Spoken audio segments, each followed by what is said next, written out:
news tonight. Osun State government commences payment of the new minimum wage in December. President Tinubu assures that his economic reforms will benefit Nigeria and Africa. And coming from the foreign scene, Sweden asked China to cooperate on investigation over damaged cable in the Baltic Sea. Good evening, the major report. I am Babatunde Fanopo. Osun State government and the Labour have agreed on the implementation of 75,554 naira 20 kobo as minimum wage for workers starting from December. This was as the government and the labor unions signed the agreement today. Said Adeboje has the details. Members of the labor movement, government representatives, including the Commissioner for Information and Public Enlightenment, Mr. Kolapo Alimi, Commissioner for Budget and Economic Planning, Professor Maruf Adeleke, among others, and the head of service, Mr. Leye Aina, were all present to supervise the signing at the State Secretariat in Abere, Osun State Capital. They took turn to go through the minimum wage tables before appending their signatures. Addressing the gathering, Governor Ademola Adeleke was represented by his deputy, Prince Kola Adeusi, described the approval of 75,558 naira and 28 kobo as minimum wage as a landmark decision aimed at ensuring the welfare of workers. According to him, 25,000 naira had also been approved to be added across board for pensioners in the state. He appealed to the workers to improve their services and be punctual at their duty post. Without this conclusion, governing the state will have been meaningless because these are the engine of government, whether anybody likes it or not. And the only type of governor we have is a very compassionate man. In all ramifications, during the election campaign, one of the topmost issue on the agenda is welfare.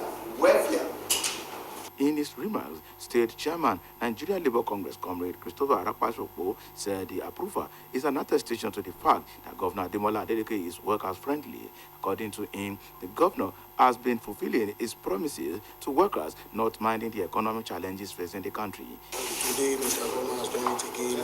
This man has made us proud, and we are proud of him. We know that despite the fact that what Nigerians are facing, despite the economic struggle or economic pain in the country, Mr. Governor has been able to feel workers' pain to have approved 75,554 naira 26 kobo for the least worker of Osun State. As a mark of appreciation to the governor, Comrade Arakpasokpo said that workers in the state will march with the governor to his office on Monday. It will be recalled that Osun State government had on last Wednesday confirmed the approval of the new minimum wage of 75,000 naira for civil servants after the receipt of the Public Service Negotiation Committee's report. For OSBC News, this is Said Adeboje reporting. In another development, Osun State government has promised not to relent at developing the state value chain to enhance enviable economy. Governor Ademola Adeleke stated this while declaring the Osun 2024 trade fair closed. A man, Said Adeboje, has the details. Declaring the Osun 2024 trade fair activities start developing Osun local content and value chain to build a sharp prosperity closed, Governor Ademola Adeleke noted that his administration is poised at ensuring that trade and industries are given the necessary attention with a view to developing the state's economy. The governor who noted that his administration has built massive infrastructure across the state with a view to encouraging investors and grow business in the state. He maintained that his administration pays premium on agricultural development and patronage of local content in the interest of the state economic growth, hence the significant growth recorded in the state economy. The governor therefore assured Osun Chambers of Commerce that a permanent site for the trade fair will be allocated to it without further delay. I'm so happy that today you have demonstrated the Osun State Chambers of Commerce that you want Osun to grow from strength to strength. And I can assure you, our government will support Osun State Chambers of Commerce. That by the grace of God, we shall find a permanent site for this trade fair. In his welcome address, the Commissioner for Commerce and Industry, Reverend Bumi Jeyo, noted that it is imperative to develop local content in every sector to boost the state economy. Reverend Jeyo said that it is worthy of note that the present administration is harnessing every resources to ensure that the state grow economically. He expressed joy in the success recorded during the 2024 trade fair, saying that Osun State will further harness its local content for economic growth. In his speech, the president of Osun Chambers of Commerce, Agriculture and Mines, Dr. Olujide, appreciated Governor Ademola Adeleke for always giving a nod to trade fair as a panacea to growing the state economy. At the end of the Osun 2024 trade fair, Ishokan local government was adjudged the first position, Ila second position, and Osogbo claimed the third position. For OSBC News, this is Saeed Adevoje reporting. Meanwhile, President Bola Tinubu has said his economic reforms will not only benefit Nigeria, but also have a positive impact on the entire African continent. He praised the amicable relations between Nigeria and France, expressing gratitude for French President Emmanuel Macron's interest in the continent. Tinubu made the remarks at a state dinner hosted in his honor by the French government at the Palais de Elysée in France. The Nigerian leader expressed confidence that Macron's goodwill would strengthen bilateral ties with positive impact on the entire continent. He encouraged both Nigerian and French citizens to uphold the cordial relationship shared by their nations. Special Advisor to the President on Information and Strategy, Mr. Bayo Onanuga, shared this in a statement titled, President Tinubu says Nigeria's reform will impact Africa, praises Macron for his interest in Africa. In his remarks, President Macron acknowledged Nigeria's leadership in Africa, referring to the country as a big brother to the continent. He praised Nigerians for their resilience and intellect, citing Nobulore, Professor Wale Soyinka, and musician Femi Kuti as global examples of Nigerian excellence. The federal government, through its Nigerian Electricity Regulatory Commission, has declared that it will spend about 2.4 trillion naira on power subsidies before the end of this year. Nigerian Electricity Regulatory Commission's Commissioner of Planning, Research and Strategy, Dr. Yusuf Ali, disclosed this at the PwC's annual Power and Utilities Roundtable themed Reigniting Hope in Nigeria's Electric Power Sector in Lagos. Ali explained that the subsidy had fluctuated due to foreign exchange challenges and tariff adjustment. According to him, as of November, the subsidy amount stood at 1.9 trillion naira, but with current trends, the monthly subsidy for electricity is expected to reach 260 billion naira in December.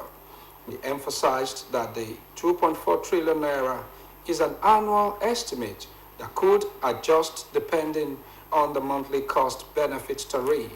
He explained that every month, the difference between the cost-reflective tariff and the approved tariff is calculated to determine the subsidy.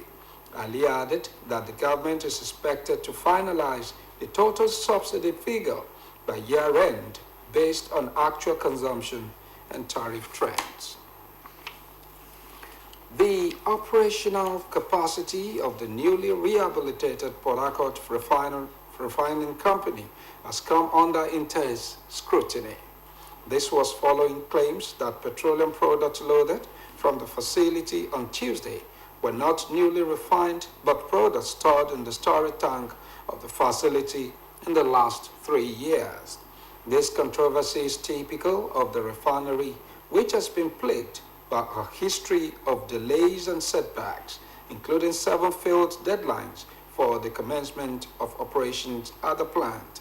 In an interview with the Secretary of the Alesa Community Stakeholders, Timothy Mbere, the 60,000 barrels per day capacity facility had yet to become fully operational, contrary to the position of the Nigerian National Petroleum Company Limited. Alesa, one of the 10 major communities in Eleme, River State, is the host community of the Port Harcourt refinery.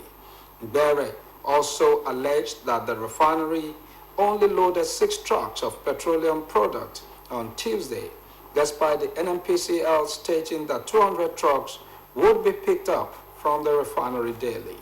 Mbere made these revelations during his appearance as a guest on a TV program. Industry experts also dared NNPCL to begin the sale of products to oil marketers if truly the refinery is functional, but the NNPCL spokesperson, I beg your pardon. In the meantime, the Nigerian National Petroleum Company Limited has denied claims by an Alesa community leader in River State that the Port Harcourt refinery is not yet producing fuel. In a statement, the NNPCL spokesperson Olufemi Shoneye accused Mbere of crass ignorance of how a refinery runs, saying he would not have dignified him with a response if not for a need to set the record straight. Mbere had claimed that the old Port Harcourt refinery was only operating skeletally and was not processing PMS. His proof was that the PMS truck out was done at the gantry of the new Port Harcourt refinery as against the gantry of the old Port Harcourt refinery. According to the statement, this betrays his scant knowledge of the operations of the refinery. The old and new Port Harcourt refineries have since been integrated with one single terminal for product loadout. The NNPC Chief Communications Officer noted that Mbere contradicted himself by saying that the PMS that was loaded out from the supposed loading gantry of the new Port Harcourt refinery was an old stock from the old Port Harcourt refinery. On the current capacity of the refinery, Shoneye stated that nameplate capacity of the refinery is 60,000 barrels of oil per day and currently producing at 90% throughput, which translates to straight-run gasoline blended into 1.4 million liters of PMS, aside other products like diesel and kerosene. Shoneye, however, called on the general public to disregard the claims of the community person, which are obviously born out of sheer mischief and blatant display of ignorance. The federal government, through the Nigerian Midstream and Downstream Petroleum Regulatory Authority, has announced the approval of a license for the construction of a new refinery. The approval given to a company named Process Design and Development Limited is to establish and construct a new 27,000 barrels per day refinery. It said the facility will be located in Dolewure, Akko area of Gombe State. The authority, in a post on its official X handle, said the authority chief executive presented a license to establish a 27,000 BPSD refinery to the managing director CEO of Process Design and Development Limited. The latest development signifies that Nigeria now officially has about 10 modular and regular refineries, adding to the nation's refining capacity. However, despite this increase in the number of refineries, most of them remain moribund, with many not functioning at full capacity or efficiently. A background check showed that the company is located in Kano with registration number 487883.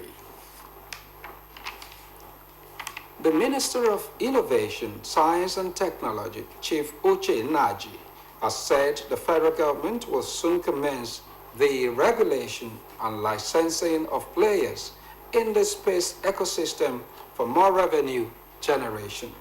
Naji said this at the inauguration of the Advanced Unmanned Aerial Vehicles Laboratory of the National Space Research and Development Agency in Abuja. The inauguration of the laboratory was part of the activities to celebrate the 25th anniversary of Nigeria in the space. Naji stated that there were lots of illegalities in the oil and gas sector and different sectors of the economy, which satellite technology could dictate and address. He said very soon the government will start regulating and licensing the space sector, the upstream, mainstream, and part of downstream, which is a major achievement happening under President Bola Tinubu's administration. With the application of unmanned aerial vehicles, it will be easy to monitor pipelines, leakages, pipeline vandalism, and beef up revenue by monitoring the way ships come into the country. The National Youth Service Corps has announced that change of name will no longer be a requirement for married female corps members seeking redeployment. This is contained in a circular signed by the Services Director Corps Mobilization, Abubakar Muhammad, and issued to directors, acting directors, state and federal capital territory coordinators. The circular titled Review of Criteria for Concessional Deployment for Married Female Corps Members revealed that the management has approved the review of criteria for the approval of concessional relocation of married female corps members. It also stated that state coordinators are to henceforth be informed that changing a maiden name to that of a spouse is no longer a requirement for the approval of such request by married female corps members. It maintained that state FCT coordinators are to ensure strict compliance with the directives, and directors, area offices are to monitor the implementation. The management of GD Star College of Health Sciences and Technology says it remains unwavering in achieving its vision of being a universally approved center of excellence in health, careers, education, research, and services. The director of the institution, Engineer Olajide Onifade, who stated this at the maiden convocation ceremony of the institution, admonished the new graduates to commit to continuous learning and embrace growth. Oluchi Amuda completes the story. The maiden convocation ceremony of GD Star College of Health Sciences and Technology, Osun, attracted dignitaries from far and near who gathered to celebrate the students for their lofty achievement and felicitate the institution for achieving such a milestone. While declaring the convocation open, the director of the institution, Engineer Olajide Onifade, described it as a historic event that showcases the dedication, hard work, and perseverance of the students, just as he assured that the college remains committed to achieving its vision of being the universally approved center of excellence in health career education, research, and services. This moment marks a historic milestone in the journey of our institution, which was established in 2021 with a vision to provide exceptional education and training in health sciences and technology. While delivering the convocation lecture with the theme, Empowering the Future Leaders Through Education and Innovation in Entrepreneurship, the Chief Medical Director, CMD Union Osun Teaching Hospital, Dr. Babatunde Afolabi, stated that the healthcare sector in the country is in dire need of innovation to solve age-long challenges He admonished the graduates to rise to the occasion, build on existing knowledge, as entrepreneurship requires resilience, accountability, and the willingness to face failure without quitting.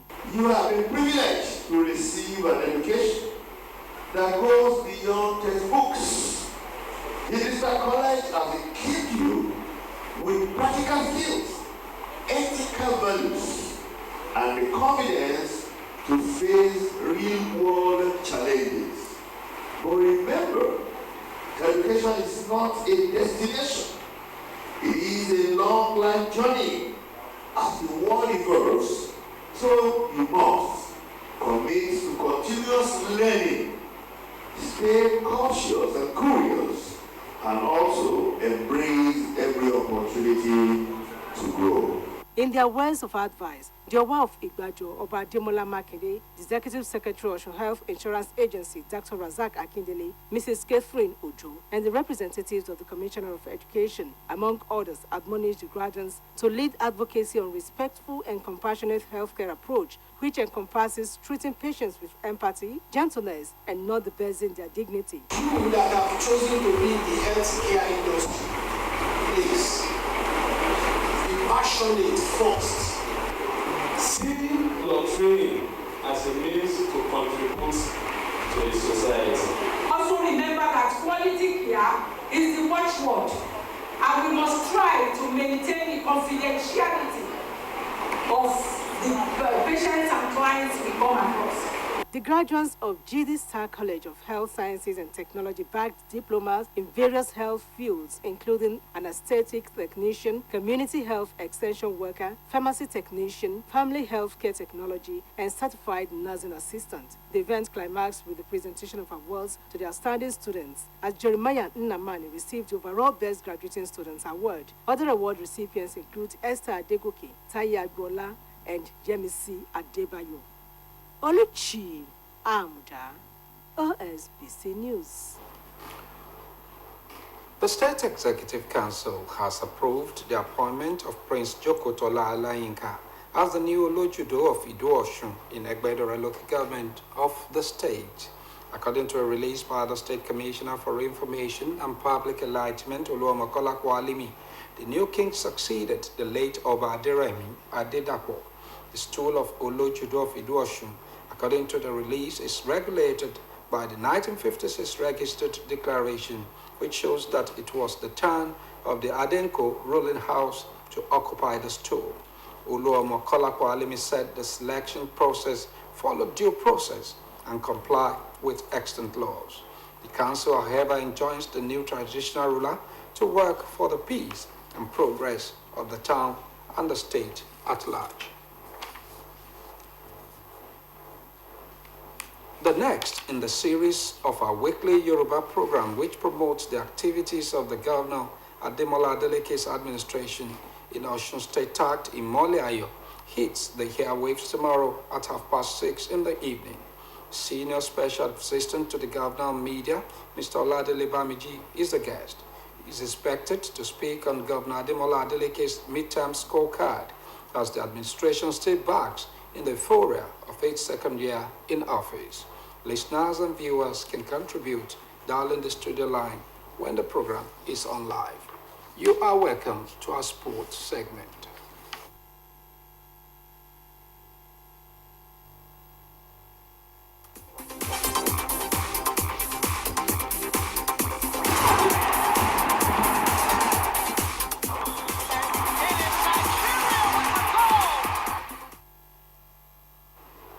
Nigerian striker Victor Osimhen, currently one of Europe's most prolific strikers, has pledged to bring European glory to Turkish football.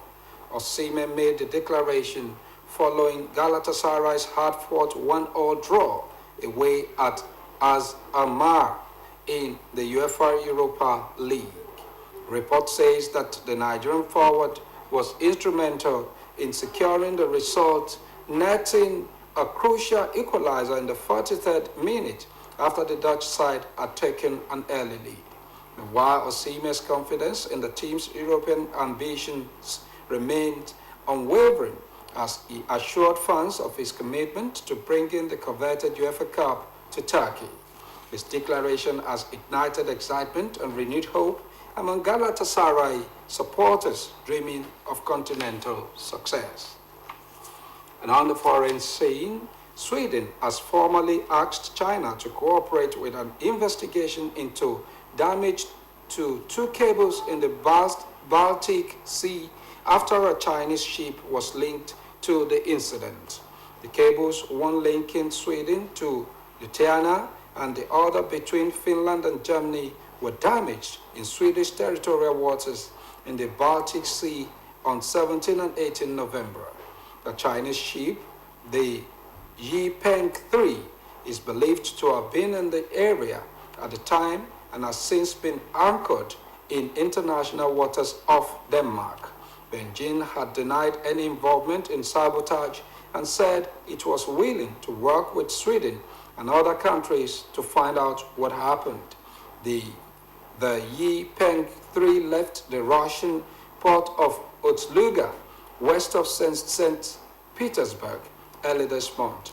Early this month, the Arelian cable between the Swedish island of Gotland and Lithuania was damaged.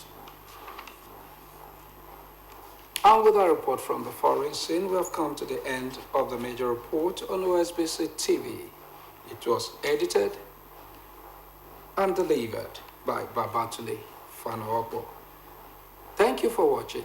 Good night.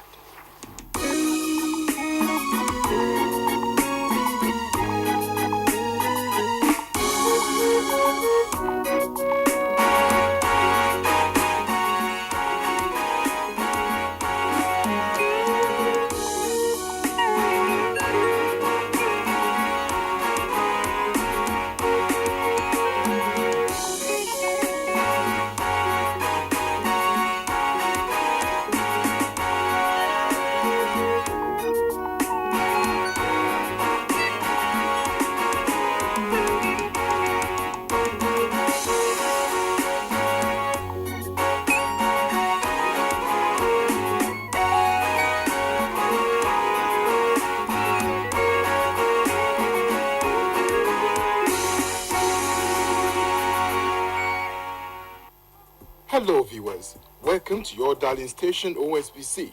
Come enjoy a rich menu of programs.